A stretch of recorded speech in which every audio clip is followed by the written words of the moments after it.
Good morning, my people, my people, my people. My name is Tree Strongblood. I am St. Vincent and the Grenadines' favorite and most hated son. I am the diaspora machismo. My people, I did not come to you yesterday because I did not protest yesterday. In the United States of America, yesterday was Labor Day. And it would not have made sense that I came to protest yesterday, because no one would have been there to see the signs. Everybody would have been on the beach or doing something with their families. So today is Tuesday, another beautiful day. So I will protest on Tuesday as I have done, and now I come to bring you an update as to my protest. My people, as usual, it was another beautiful day for protest, and I enjoyed every minute of my protest. Let me remind you that the front of my sign says, I don't want the white man's money, the white man's woman, the white man's friendship, or the white man's fame. And the reverse of my sign says, white man, why have you enslaved the African American? But there was nothing particularly interesting for me to report to you as to the events and activities that occurred during my protest this morning. And as you know, when I am finished protesting and I've brought you an update as to what occurred, it is my pleasure and delight to speak to you about something from the Most High God, the great Creator, who created the very existence of existence and everything that is found within the existence of existence. My people, I want to remind you, Isaiah chapter 54 verse 17 says, no weapon that is formed against you will prosper, but every tongue that rises up against you in judgment shall be condemned. This is the heritage of Israel. This is the heritage of Jacob. My people, I am straying from my normal trend. I was telling you about who are the Caucasians, and I was bringing to your attention the lies in the Bible that the Caucasians has placed there for a particular purpose. And I showed you how you can identify those lies when you encounter them. But today I want to give you a few experiences that I have had over the past 20 plus years. And all of this experience will culminate into one story,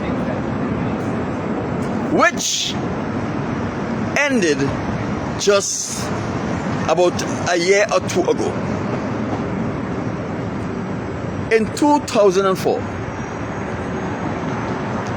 I got the privilege and the opportunity to travel from St. Vincent to Bermuda, and I took up employment in Bermuda as a police officer.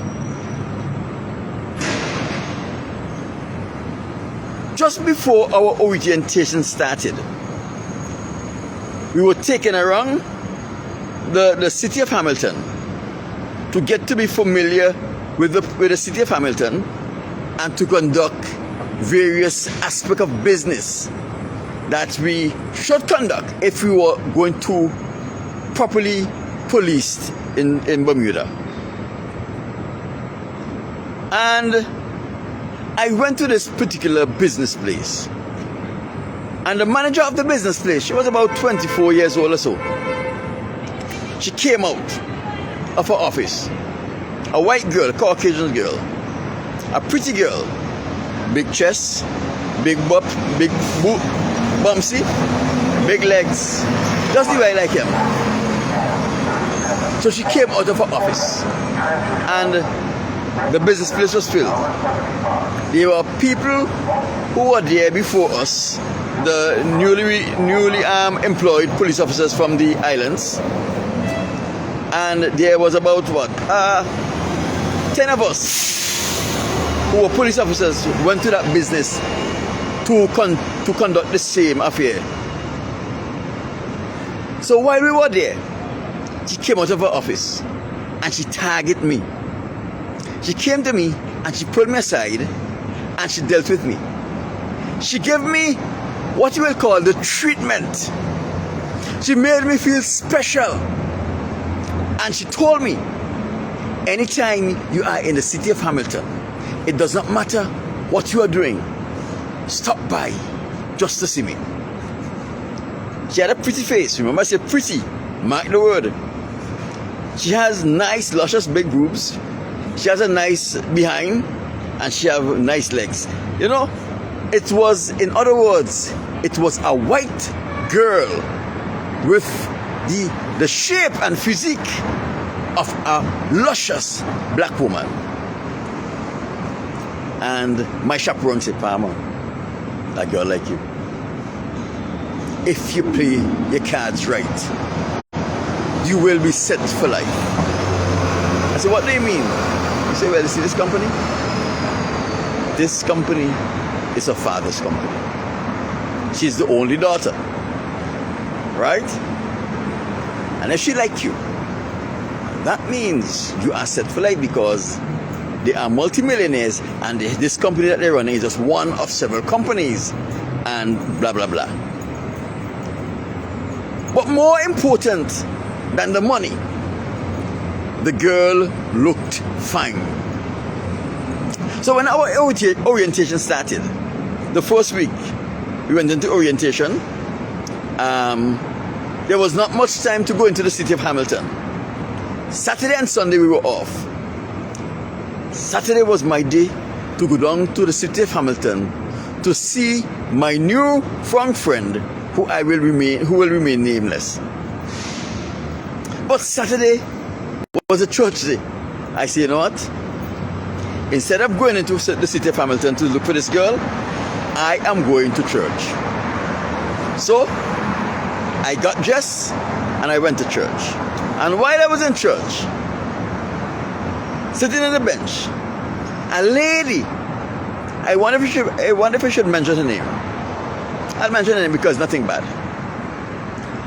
A lady by the name of Doreen James came onto the rostrum of the St. George's Seventh-day Adventist Church. She was immaculately dressed, beautiful lady. She had a big hat on.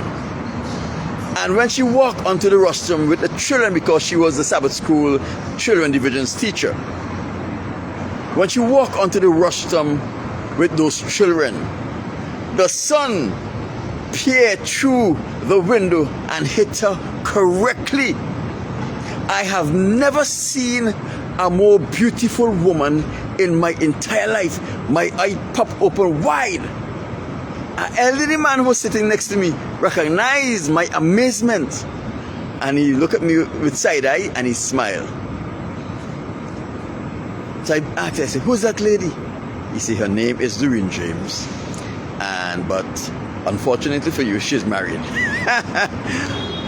That man was Mr. Thompson. Yeah. He later became my very good friend.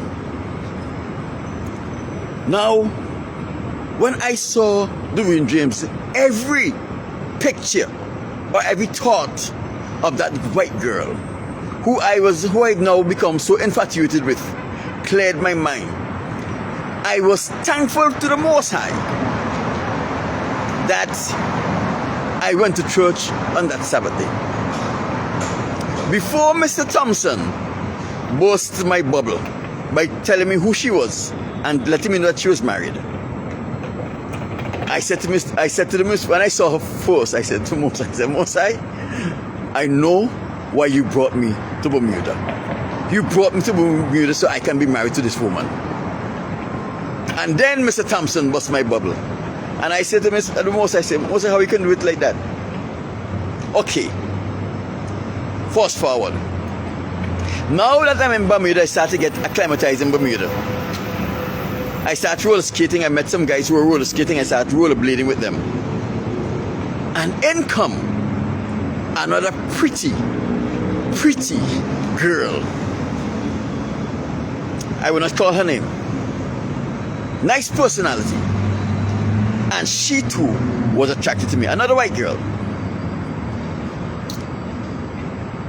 She was similar to the first girl I met, but only now she was slimmer. She had a better physique than this one. A more neater, nice physique. And I thought she was very pretty, but I didn't think she was beautiful. Because if you really realize, if you understand me, my concept of beauty and woman has been formed since I was about 3 years old. The first time I lay eye on my grandmother, Courtney Jack. Courtney Jack of Kittels was the most beautiful woman I have ever seen. I've seen lady that came close to her, but not as beautiful as my grandmother was. So these other girls were pretty, but they weren't beautiful. Remember, I said pretty. So now I was actively policing. And there was this new girl, she passed through the recruiting program, and they put her to work with me. Just like the same two other girls. Right? Just like the same two other girls. The one whose father is a multimillionaire, the one who I roller skated with, she looked just like them. Pretty, pretty girl. But the only thing, this one was a little cuter. Same facial features. Cuter. Smaller body. I met you worked together for several months. I never make a pass with her because it is always my philosophy. Since I worked in St. Vincent and the Grenadines, never start a relationship with a colleague. Hey, good morning, Valerie Clark. Right? So, I worked with her, never asked her out, never passed my place with her, but I know she was a pretty girl. Let us fast forward about 15 or so years after that, those experiences. One day I was coming from Santa Monica on the train, and I sat in the back of the train facing front. And when the train reached at its first stop, which is a stop at 17th Street in Santa Monica,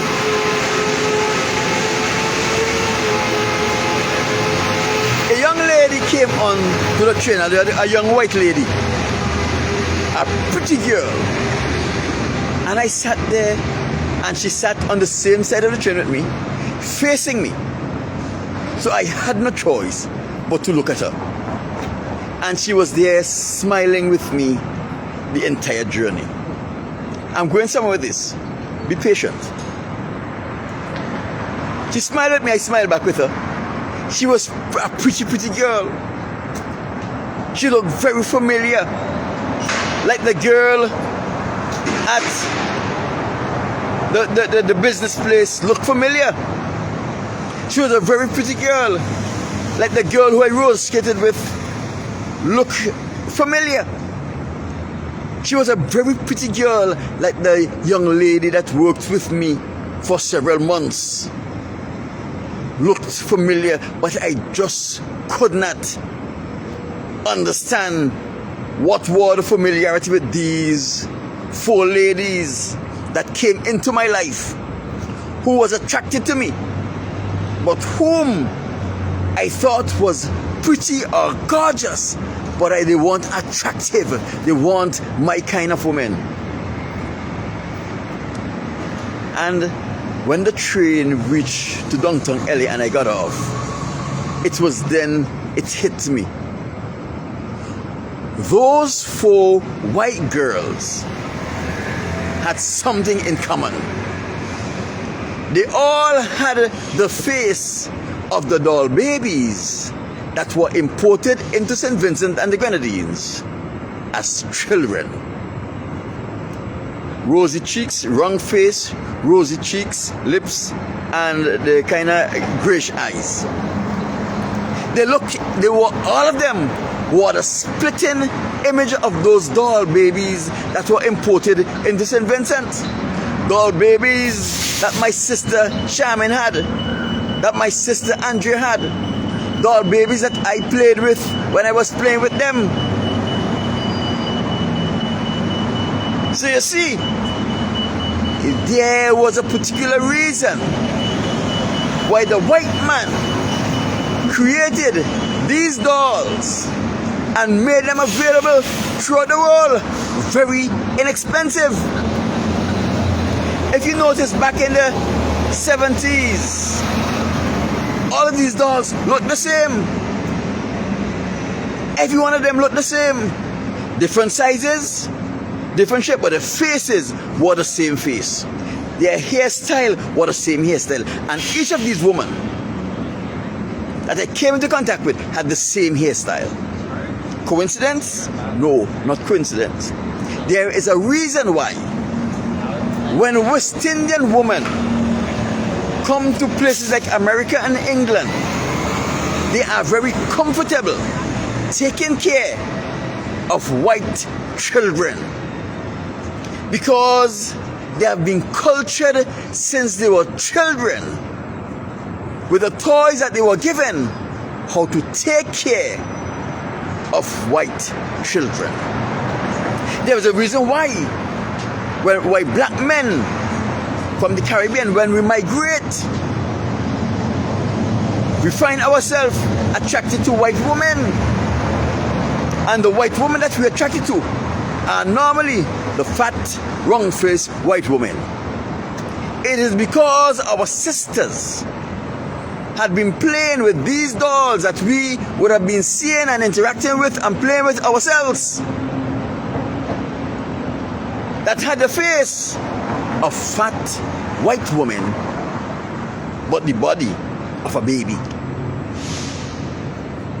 My people, this was a plan from the inception to get us not only to worship a white Jesus, but to get us to become familiar and in love with the white woman and the white woman's children. That is why when West Indians come to this place, they are comfortable taking care of white babies, and they treat those babies with the utmost respect and love like if it were their own.